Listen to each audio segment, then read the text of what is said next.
ನಮಸ್ಕಾರ ವೀಕ್ಷಕರೇ, ಇಟ್ಕೆ ಹೇಮಂತ್ ಯೂಟ್ಯೂಬ್ ಚಾನಲ್ಗೆ ಮತ್ತೊಮ್ಮೆ ನಿಮಗೆಲ್ಲ ಸ್ವಾಗತ. ನಾನು ನಿಮ್ಮ ಗೆಳೆಯ ಇಟ್ಕೆ ಹೇಮಂತ್. ನೀವು ನೋಡ್ತಾ ಇದ್ದೀರಾ ಓಲೆ ನ್ಯೂಸ್. ಕರ್ನಾಟಕದ ಬೆಂಗಳೂರು ನಗರವನ್ನು ಹೊರತುಪಡಿಸಿ ಅತ್ಯಂತ ಹೆಚ್ಚು ವಿಧಾನಸಭಾ ಕ್ಷೇತ್ರಗಳನ್ನು ಹೊಂದಿರತಕ್ಕಂಥ ಜಿಲ್ಲೆ ಬೆಳಗಾವಿ ಜಿಲ್ಲೆ. ಇದೀಗ ಬೆಳಗಾವಿ ಜಿಲ್ಲೆಯ ಎರಡು ಪ್ರಮುಖ ಲೋಕಸಭಾ ಕ್ಷೇತ್ರಗಳ ವ್ಯಾಪ್ತಿಯಲ್ಲಿ ಲೋಕಸಭಾ ಚುನಾವಣೆ ಅತ್ಯಂತ ಕಾವೇರಿರ್ತಕ್ಕಂಥದ್ದು ನಮಗೆಲ್ಲ ಗೊತ್ತೇ ಇದೆ. ಬೆಳಗಾವಿ ಲೋಕಸಭಾ ಕ್ಷೇತ್ರದಿಂದ ಕರ್ನಾಟಕ ರಾಜ್ಯದ ಪ್ರಭಾವಿ ಸಚಿವೆ ಡಿ.ಕೆ. ಶಿವಕುಮಾರ್ ಅತ್ಯಾಪ್ತ ಬಳಗದಲ್ಲಿ ಗುರುತಿಸಿಕೊಂಡಿರ್ತಕ್ಕಂಥ ಶ್ರೀಮತಿ ಲಕ್ಷ್ಮೀ ಹೆಬ್ಬಾಳ್ಕರ್ ಅವರ ಪುತ್ರ ಮೃಣಾಲ್ ಹೆಬ್ಬಾಳ್ಕರ್ ಕಾಂಗ್ರೆಸ್ನಿಂದ ಅಭ್ಯರ್ಥಿಯಾಗಿ ಸ್ಪರ್ಧೆ ಮಾಡಿದ್ದು, ಬಿಜೆಪಿ ಕರ್ನಾಟಕದ ಮಾಜಿ ಮುಖ್ಯಮಂತ್ರಿ, ಉತ್ತರ ಕರ್ನಾಟಕ ಭಾಗದ ಲಿಂಗಾಯತ ಬಹುದೊಡ್ಡ ನಾಯಕರಾಗಿರ್ತಕ್ಕಂಥ ಜಗದೀಶ್ ಶೆಟ್ಟರ್ ಅವರನ್ನ ಕಣಕ್ಕಿಳಿಸಿದೆ. ಲಕ್ಷ್ಮೀ ಹೆಬ್ಬಾಳ್ಕರ್ ಈ ಬಾರಿ ತಮ್ಮ ಪುತ್ರನನ್ನ ಬೆಳಗಾವಿ ಲೋಕಸಭಾ ಕ್ಷೇತ್ರದಲ್ಲಿ ಗೆಲ್ಲಿಸಿಕೊಂಡು ಆ ಮೂಲಕ ಬೆಳಗಾವಿ ಜಿಲ್ಲಾ ರಾಜಕಾರಣದಲ್ಲಿ ತನ್ನ ಪ್ರಭಾವವನ್ನು ಹೆಚ್ಚಿಸಿಕೊಳ್ಬೇಕು ಅಂತಕ್ಕಂಥ ತವಕದಲ್ಲಿದ್ದಾರೆ. ಇತ್ತ ಕಡೆ ಲಕ್ಷ್ಮೀ ಹೆಬ್ಬಾಳ್ಕರ್ ಅವರ ಪುತ್ರರನ್ನು ಸೋಲಿಸಬೇಕು, ಆ ಮೂಲಕ ಲಕ್ಷ್ಮೀ ಹೆಬ್ಬಾಳ್ಕರ್ ಅವರ ಪ್ರಭಾವವನ್ನು ತಗ್ಗಿಸಬೇಕು ಅಂತಕ್ಕಂಥ ಲಕ್ಷ್ಮೀ ಹೆಬ್ಬಾಳ್ಕರ್ ಅವರ ಪುತ್ರ ಮೃಣಾಲ್ ಹೆಬ್ಬಾಳ್ಕರ್ ಅನ್ನ ಸೋಲಿಸೋದ್ರ ಮೂಲಕ ಲಕ್ಷ್ಮೀ ಹೆಬ್ಬಾಳ್ಕರ್ ಅವರ ಪ್ರಭಾವವನ್ನು ಬೆಳಗಾವಿ ಜಿಲ್ಲಾ ಮಟ್ಟದಲ್ಲಿ ಕಡಿಮೆ ಮಾಡಬೇಕು ಅಂತಕ್ಕಂಥ ಒಂದು ಬೃಹತ್ ಪ್ಲಾನ್ ಅನ್ನ ಲಕ್ಷ್ಮೀ ಹೆಬ್ಬಾಳ್ಕರ್ ಅವರ ರಾಜಕೀಯ ವಿರೋಧಿಗಳು ಮಾಡ್ತಾ ಇದ್ದಾರೆ. ಲಕ್ಷ್ಮೀ ಹೆಬ್ಬಾಳ್ಕರ್ ಅವರ ಪುತ್ರನ ಸೋಲಿಗೆ ಕೇವಲ ಬಿಜೆಪಿಯ ನಾಯಕರಷ್ಟೇ ಅಲ್ಲ, ಕಾಂಗ್ರೆಸ್ನ ಪ್ರಮುಖ ಕೆಲವರು ನಾಯಕರು ಕೂಡ ಬಿಜೆಪಿಯ ಜಗದೀಶ್ ಶೆಟ್ಟರ್ ಜೊತೆಗೆ ಕೈ ಜೋಡಿಸಿದ್ದಾರೆ ಅಂತಕ್ಕಂಥ ಮಾಹಿತಿಗಳು ಬರ್ತಾ ಇದ್ದಾವೆ. ಇಂತಹ ಸಂದರ್ಭದಲ್ಲಿಯೇ ಬಿಜೆಪಿ ಅಭ್ಯರ್ಥಿಯಾಗಿರ್ತಕ್ಕಂಥ ಜಗದೀಶ್ ಶೆಟ್ಟರ್ ಅವರ ವಿರುದ್ಧ ಲಕ್ಷ್ಮೀ ಹೆಬ್ಬಾಳ್ಕರ್ ಇಡೀ ಬೆಳಗಾವಿ ಲೋಕಸಭಾ ಕ್ಷೇತ್ರದಾದ್ಯಂತ ಎರಡು ಪ್ರಮುಖ ಅಸ್ತ್ರಗಳನ್ನು ಬಳಕೆ ಮಾಡ್ತಾ ಇದ್ದಾರೆ. ಆ ಎರಡು ಪ್ರಮುಖ ಅಸ್ತ್ರಗಳು ಯಾವ್ಯಾವು? ಲಕ್ಷ್ಮೀ ಹೆಬ್ಬಾಳ್ಕರ್ ನಿಜಕ್ಕೂ ಕೂಡ ತಮ್ಮ ಮಗನನ್ನ ಬೆಳಗಾವಿ ಲೋಕಸಭಾ ಕ್ಷೇತ್ರದಲ್ಲಿ ಗೆಲ್ಲಿಸ್ಕೊಳ್ತಾರ, ಅಥವಾ ಬೆಳಗಾವಿ ಲೋಕಸಭಾ ಕ್ಷೇತ್ರದಲ್ಲಿ ಲಕ್ಷ್ಮೀ ಹೆಬ್ಬಾಳ್ಕರ್ ಅವರ ವಿರೋಧಿಗಳ ಕೈ ಮೇಲಾಗುತ್ತಾ ತಿಳ್ಕೊಂಡು ಬರೋಣ ಬನ್ನಿ ಸ್ನೇಹಿತರೆ. ಅದಕ್ಕೂ ಮುಂಚೆ ನೀವು ನನ್ನ ಇಟ್ಕೆ ಹೇಮಂತ್ ಯೂಟ್ಯೂಬ್ ಚಾನಲ್ಗೆ ಸಬ್ಸ್ಕ್ರೈಬ್ ಮಾಡ್ಕೊಂಡಿಲ್ಲ ಅಂದರೆ ದಯವಿಟ್ಟು ಸಬ್ಸ್ಕ್ರೈಬ್ ಮಾಡಿಕೊಂಡು ಬೆಲ್ ಬಟನ್ ಅನ್ನು ಕ್ಲಿಕ್ ಮಾಡಿ. ನಾನು ಕೊಡ್ತಕ್ಕಂಥ ಮಾಹಿತಿ ನಿಮ್ಗೆ ಇಷ್ಟ ಆಗಿದ್ರೆ ಈ ವಿಡಿಯೋಗೆ ಲೈಕ್ ಮಾಡಿ, ಶೇರ್ ಮಾಡಿ, ಕಮೆಂಟ್ ಮಾಡಿ. ಬೆಳಗಾವಿಯ ಲೋಕಸಭಾ ಕ್ಷೇತ್ರದ ಚುನಾವಣಾ ಕಣ ಇದೀಗ ತೀವ್ರ ಕುತೂಹಲವನ್ನು ಕೆರಳಿಸಿದ್ದು, ಯಾರು ಈ ಬಾರಿಯ ಬೆಳಗಾವಿಯ ಸಂಸದರಾಗ್ತಾರೆ ಅಂತಕ್ಕಂಥದ್ದೇ $1 ಮಿಲಿಯನ್ ಪ್ರಶ್ನೆಯಾಗಿದೆ.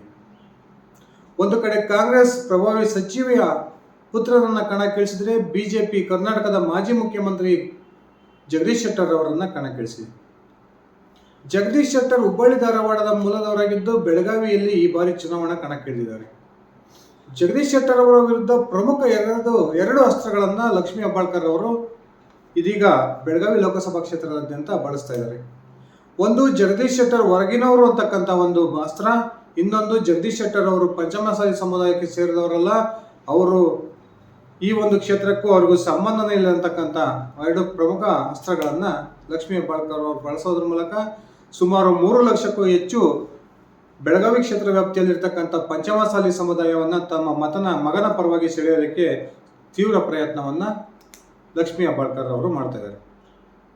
ಲಕ್ಷ್ಮೀ ಹೆಬ್ಬಾಳ್ಕರ್ ಅವರ ಈ ಪ್ರಯತ್ನಕ್ಕೆ ಲಕ್ಷ್ಮೀ ಹೆಬ್ಬಾಳ್ಕರ್ ಅವರ ವಿರೋಧಿ ಗುಂಪು ಕೂಡ ಕೈಕಟ್ಟಿಯನ್ನು ಕುಂತಿಲ್ಲ.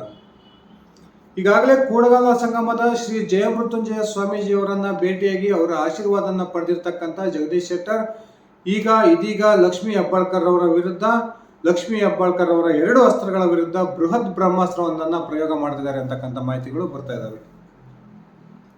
ಲಕ್ಷ್ಮೀ ಹೆಬ್ಬಾಳ್ಕರ್ ಅವರ ಪುತ್ರನನ್ನು ಸೋಲಿಸಬೇಕು ಅಂತಕ್ಕಂಥ ಒಂದು ಪಣವನ್ನು ತೊಟ್ಟಿರ್ತಕ್ಕಂಥ ಜಾರಕಿಹೊಳಿ ಬ್ರದರ್ಸ್ ಈಗಾಗಲೇ ಆ ನಿಟ್ಟಿನಲ್ಲಿ ಆ ಒಂದು ಬೆಳಗಾವಿ ಲೋಕಸಭಾ ಕ್ಷೇತ್ರ ವ್ಯಾಪ್ತಿಯಲ್ಲಿ ಬೃಹತ್ ಆಪರೇಷನ್ಗೆ ಇಳಿದಿದ್ದಾರೆ.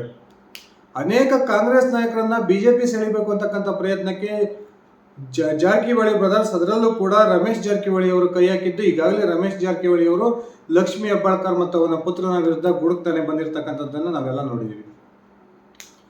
ಜಗದೀಶ್ ಶೆಟ್ಟರ್ ಹೊರಗಿನವರು, ಅವ್ರಿಗೂ ಬೆಳಗಾವಿ ಕ್ಷೇತ್ರಕ್ಕೂ ಸಂಬಂಧ ಇಲ್ಲ ಅಂತಕ್ಕಂಥ ಅಸ್ತ್ರವನ್ನ ಪ್ರಯೋಗ ಮಾಡ್ತಿರ್ತಕ್ಕಂಥ ಲಕ್ಷ್ಮೀ ಹೆಬ್ಬಾಳ್ಕರ್, ಇನ್ನೊಂದು ಜಗದೀಶ್ ಶೆಟ್ಟರ್ ಪಂಚಮಸಾಲಿ ಸಮುದಾಯಕ್ಕೆ ಸೇರಿಲ್ಲ, ಯಾವುದೇ ಕಾರಣಕ್ಕೂ ಪಂಚಮಸಾಲಿ ಸಮುದಾಯದ ಮತಗಳು ಜಗದೀಶ್ ಶೆಟ್ಟರ್ ಅವರಿಗೆ ಹೋಗಬಾರ್ದು ಅಂತಕ್ಕಂಥ ಅಸ್ತ್ರವನ್ನು ಕೂಡ ಪ್ರಯೋಗ ಮಾಡ್ತಾ ಇದ್ದಾರೆ. ಇದೀಗ ಜಗದೀಶ್ ಶೆಟ್ಟರ್ ಲಕ್ಷ್ಮೀ ಹೆಬ್ಬಾಳ್ಕರ್ ಅವರ ವಿರುದ್ಧ ಇದೇ ಎರಡು ಅಸ್ತ್ರವನ್ನ ಬ್ರಹ್ಮಾಸ್ತ್ರವನ್ನಾಗಿ ಮಾಡಿಕೊಂಡು ತಿರುಗ್ಬಾಣವನ್ನ ಹೂಡ್ತಾ ಇದ್ದಾರೆ. ಜಗದೀಶ್ ಶೆಟ್ಟರ್ ಕೂಡ ಲಕ್ಷ್ಮೀ ಹೆಬ್ಬಾಳ್ಕರ್ ಅವರ ವಿರುದ್ಧ ಪ್ರಮುಖ ಎರಡು ಬ್ರಹ್ಮಾಸ್ತ್ರಗಳನ್ನು ರೆಡಿ ಮಾಡ್ಕೊಂಡಿದ್ದಾರೆ. ಅದೇನು ಅಂದರೆ, ಒಂದನೇ ಬ್ರಹ್ಮಾಸ್ತ್ರ ಲಕ್ಷ್ಮೀ ಹೆಬ್ಬಾಳ್ಕರ್ ಅವರ ಪಂಚಮಸಾಲಿಯ ಅಸ್ತ್ರಕ್ಕೆ ವಿರುದ್ಧವಾಗಿ ಜಗದೀಶ್ ಶೆಟ್ಟರ್ ಅವರು ಲಕ್ಷ್ಮೀ ಹೆಬ್ಬಾಳ್ಕರ್ ಅವರು ಮದುವೆಯಾಗಿರ್ತಕ್ಕಂಥ ರವೀಂದ್ರ ಹೆಬ್ಬಾಳ್ಕರ್ ಅವರು ಪಂಚಮಸಾಲಿ ಸಮುದಾಯಕ್ಕೆ ಸೇರಿದವರೇ ಅಲ್ಲ, ಅವರೊಬ್ಬ ಬಣಜಿಗ ಸಮುದಾಯಕ್ಕೆ ಸೇರಿದವರು. ಆ ಕಾರಣಕ್ಕೆ ಲಕ್ಷ್ಮೀ ಹೆಬ್ಬಾಳ್ಕರ್ ಕೂಡ ಪಂಚಮಸಾಲಿ ಅಲ್ಲ ಅಂತಕ್ಕಂಥ ಒಂದು ಪ್ರಯೋಗವನ್ನ ಈಗಾಗಲೇ ಬಳಸ್ತಾ ಇದ್ದಾರೆ. ಇನ್ನೊಂದು, ಲಕ್ಷ್ಮೀ ಹೆಬ್ಬಾಳ್ಕರ್ ಅವರು ಜಗದೀಶ್ ಶೆಟ್ಟರ್ ಅವರ ವಿರುದ್ಧ ಬಳಸ್ತಿರ್ತಕ್ಕಂಥ ಎರಡನೇ ಬ್ರಹ್ಮಾಸ್ತ್ರ ಜಗದೀಶ್ ಶೆಟ್ಟರ್ ಲೋಕಲ್ ಅಲ್ಲ, ಅವರು ಹೊರಗಿನ ಜಿಲ್ಲೆಯವರು ಅಂತಕ್ಕಂಥದ್ದು. ಈ ಒಂದು ಅಸ್ತ್ರಕ್ಕೂ ಕೂಡ ಜಗದೀಶ್ ಶೆಟ್ಟರ್ ಹಾಗೂ ಬಿಜೆಪಿ ನಾಯಕರು ಬೃಹತ್ ಬ್ರಹ್ಮಾಸ್ತ್ರವನ್ನ ಪ್ರಯೋಗ ಮಾಡೋದಕ್ಕೆ ರೆಡಿಯಾಗಿದ್ದಾರೆ. ಅದೇನು ಅಂದ್ರೆ, ಲಕ್ಷ್ಮೀ ಹೆಬ್ಬಾಳ್ಕರ್ ಅವರ ಹುಟ್ಟೂರು ಹಟ್ಟಿಹೊಳೆ, ಇದು ಕೂಡ ಬೆಳಗಾವಿ ಜಿಲ್ಲೆಯ ವ್ಯಾಪ್ತಿಗೆ ಸೇರೋದಿಲ್ಲ, ಇದು ಉತ್ತರ ಕನ್ನಡ ಜಿಲ್ಲೆಯ ವ್ಯಾಪ್ತಿಗೆ ಸೇರಿರ್ತಕ್ಕಂಥದ್ದು. ಆ ಕಾರಣಕ್ಕೆ ಲಕ್ಷ್ಮೀ ಹೆಬ್ಬಾಳ್ಕರ್ ಕೂಡ ಹೊರಗಿನವರು ಅಂತಕ್ಕಂಥ ಒಂದು ಬೃಹತ್ ಬ್ರಹ್ಮಾಸ್ತ್ರವನ್ನ ಇದೀಗ ಬಿಜೆಪಿ ನಾಯಕರು ಪ್ರಯೋಗಿಸ್ತಾ ಇದ್ದಾರೆ. ಈಗಾಗಲೇ ಬೆಳಗಾವಿ ಜಿಲ್ಲಾ ರಾಜಕಾರಣದಲ್ಲಿ ಅತ್ಯಂತ ದಿನದಿಂದ ದಿನಕ್ಕೆ ಪ್ರಭಾವವನ್ನು ಹೆಚ್ಚಿಸಿಕೊಳ್ತಾ ಇರತಕ್ಕಂಥ ಲಕ್ಷ್ಮೀ ಹೆಬ್ಬಾಳ್ಕರ್ ಅವರ ಪ್ರಭಾವವನ್ನು ಕಡಿಮೆ ಮಾಡೋದಕ್ಕೋಸ್ಕರವಾಗಿ ಲಕ್ಷ್ಮೀ ಹೆಬ್ಬಾಳ್ಕರ್ ಪುತ್ರನನ್ನು ಈ ಚುನಾವಣೆಯಲ್ಲಿ ಸೋಲಿಸಲೇಬೇಕು ಅಂತಕ್ಕಂಥ ತೀರ್ಮಾನಕ್ಕೆ ಬಿಜೆಪಿಯ ನಾಯಕರ ಜೊತೆ ಕಾಂಗ್ರೆಸ್ನ ಕೆಲವಾರು ನಾಯಕರು ಕೂಡ ಬೆಳಗಾವಿ ಲೋಕಸಭಾ ಕ್ಷೇತ್ರದಲ್ಲಿ ಕೈ ಜೋಡಿಸಿದ್ದಾರೆ ಅಂತಕ್ಕಂಥ ಮಾಹಿತಿಗಳು ಇದಾವೆ. ಇದಕ್ಕೆ ಪೂರಕವೆಂಬಂತೆ ಲಕ್ಷ್ಮೀ ಹೆಬ್ಬಾಳ್ಕರ್ ಅವರು ಕೂಡ ಕಾಂಗ್ರೆಸ್ನ ಯಾವೊಬ್ಬ ನಾಯಕನನ್ನು ಕೂಡ ವಿಶ್ವಾಸಕ್ಕೆ ತೆಗೆದುಕೊಳ್ಳದೆ ತಾವೊಬ್ಬರೇ ತಮ್ಮ ಪುತ್ರನ ಪರವಾಗಿ ಇಡೀ ಕ್ಷೇತ್ರದಾದ್ಯಂತ ಅಡ್ಡಾಡ್ತಾ ಪ್ರಚಾರವನ್ನು ಕೈಗೊಂಡಿದ್ದಾರೆ. ಬೆಳಗಾವಿ ಕ್ಷೇತ್ರ ವ್ಯಾಪ್ತಿಗೆ ಬರ್ತಕ್ಕಂಥ ಬಿಜೆಪಿಯ ಭದ್ರಕೋಟೆಗಳನ್ನೇ ಬಿಂಬಿಸಿಕೊಂಡಿರ್ತಕ್ಕಂಥ ಬೆಳಗಾವಿ ದಕ್ಷಿಣ, ಅರಬಾವಿ ಹಾಗೂ ಗೋಕಾಕ್ ಮತಕ್ಷೇತ್ರಗಳಲ್ಲಿಯೇ ನಾನು ಈ ಬಾರಿ ನನ್ನ ಪುತ್ರನ ಪರವಾಗಿ ಅತಿ ಹೆಚ್ಚು ಮತಗಳನ್ನು ಪಡೆಯುತ್ತೀನಿ ಅಂತಕ್ಕಂಥ ಹಠಕ್ಕೆ ಬಿದ್ದಿದ್ದಾರೆ ಲಕ್ಷ್ಮೀ ಹೆಬ್ಬಾಳ್ಕರ್. ಆದರೆ ವೀಕ್ಷಕರೇ, ಒಂದೊಂದು ಸತ್ಯ, ಕಳೆದ ಲೋಕಸಭಾ ಚುನಾವಣೆಯಲ್ಲಿ ಮಂಗಳ ಅಂಗಡಿ ವಿರುದ್ಧ ಸ್ಪರ್ಧೆ ಮಾಡಿದ್ದಂತಹ ಸತೀಶ್ ಜಾರಕಿಹೊಳಿ ಅವರೇ ಈ ಮೂರೂ ಮತಕ್ಷೇತ್ರಗಳಲ್ಲಿ ಹೆಚ್ಚಿನ ಮತಗಳನ್ನು ಪಡೆಯೋದಕ್ಕೆ ವಿಫಲರಾದರು. ಲಕ್ಷ್ಮಿ ಜಾರಕಿಹೊಳಿ ಬ್ರದರ್ಸ್ ಹಠಕ್ಕೆ ಬಿದ್ದಿದ್ದೇ ಆದರೆ ಖಂಡಿತವಾಗ್ಲೂ ಆ ಮೂರೂ ವಿಧಾನಸಭಾ ಕ್ಷೇತ್ರ ವ್ಯಾಪ್ತಿಯಲ್ಲಿ ಬಿಜೆಪಿಗೆ ಹೆಚ್ಚಿನ ಮತಗಳು ಬರೋದ್ರಲ್ಲಿ ಯಾವುದೇ ಅನುಮಾನ ಇಲ್ಲ.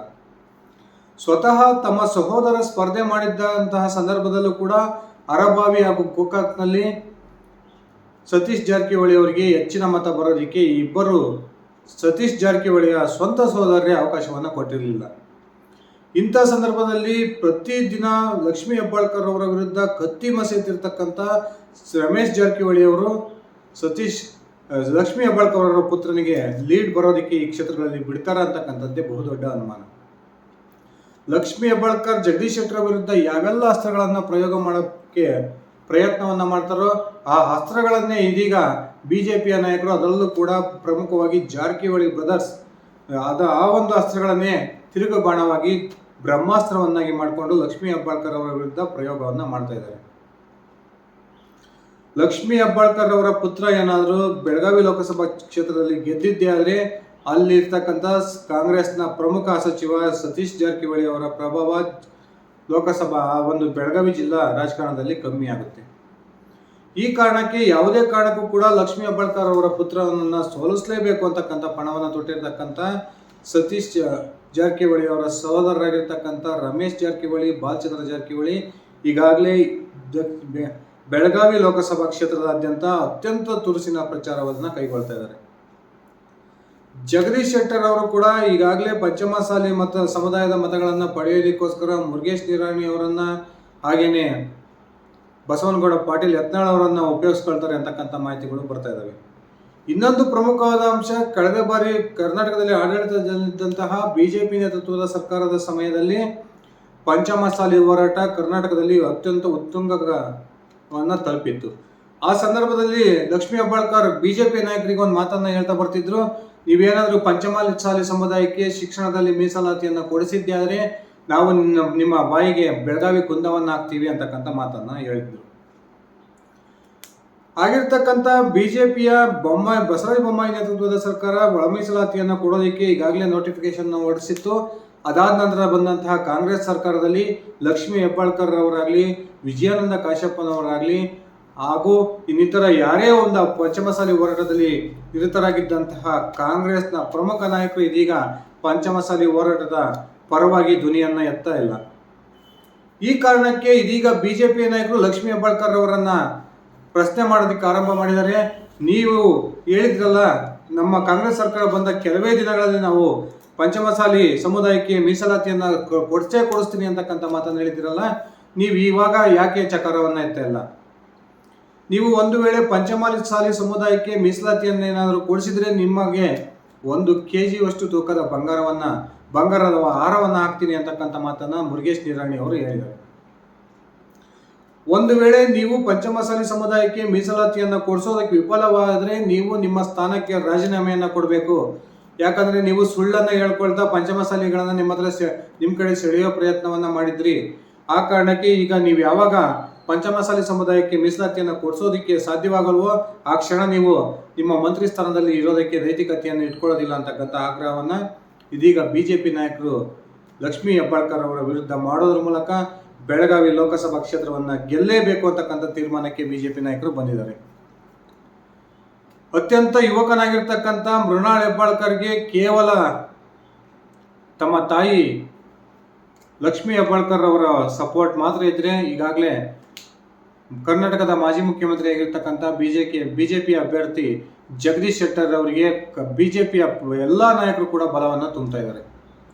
ಕಾದ್ ನೋಡೋಣ ಸ್ನೇಹಿತರೆ, ಬೆಳಗಾವಿ ಲೋಕಸಭಾ ಕ್ಷೇತ್ರದಲ್ಲಿ ಯಾವೊಂದು ಅಭ್ಯರ್ಥಿ ಗೆಲುವನ್ನು ಕಾಣ್ಬೋದು? ಇಲ್ಲಿ ಬಿಜೆಪಿಯ ಜಗದೀಶ್ ಶೆಟ್ಟರ್ ಗೆಲುವನ್ನು ಕಾಣ್ತಾರ ಅಥವಾ ಲಕ್ಷ್ಮೀ ಹೆಬ್ಬಾಳ್ಕರ್ ಅವರ ಪುತ್ರ ಕಾಂಗ್ರೆಸ್ನ ಮೃಣಾಲ್ ಹೆಬ್ಬಾಳ್ಕರ್ ಗೆಲುವನ್ನು ಕಾಣ್ತಾರ? ನಿಮ್ಮ ವೈಯಕ್ತಿಕ ಅಭಿಪ್ರಾಯ ಏನಿದೆ ದಯವಿಟ್ಟು ಕಮೆಂಟ್ ಮಾಡಿ ತಿಳಿಸಿ. ಇದಿಷ್ಟಾಗಿತ್ತು ಸ್ನೇಹಿತರೆ ನನ್ನ ಇವತ್ತಿನ ವಿಡಿಯೋ. ನಾನು ಕೊಟ್ಟಿರ್ತಕ್ಕಂಥ ಮಾಹಿತಿ ನಿಮ್ಗೆ ಇಷ್ಟ ಆಗಿದ್ರೆ ಈ ವಿಡಿಯೋಗೆ ಲೈಕ್ ಮಾಡಿ, ಶೇರ್ ಮಾಡಿ, ಕಮೆಂಟ್ ಮಾಡಿ. ಅದೇ ರೀತಿ ನೀವಿನ್ನು ನನ್ನ ಇಟ್ಗೆ ಹೇಮಂತ್ ಯೂಟ್ಯೂಬ್ ಚಾನಲ್ಗೆ ಸಬ್ಸ್ಕ್ರೈಬ್ ಮಾಡಿಲ್ಲ ಅಂದರೆ ದಯವಿಟ್ಟು ಸಬ್ಸ್ಕ್ರೈಬ್ ಮಾಡಿಕೊಂಡು ಬೆಲ್ ಬಟನನ್ನು ಕ್ಲಿಕ್ ಮಾಡಿ. ಇದೇ ರೀತಿ ನನ್ನ ಓಲಿ ನ್ಯೂಸ್ ಯೂಟ್ಯೂಬ್ ಚಾನಲನ್ನು ದಯವಿಟ್ಟು ನೋಡ್ತಾ ಇರಿ. ಧನ್ಯವಾದಗಳು ಸ್ನೇಹಿತರೆ, ಶುಭ ದಿನ.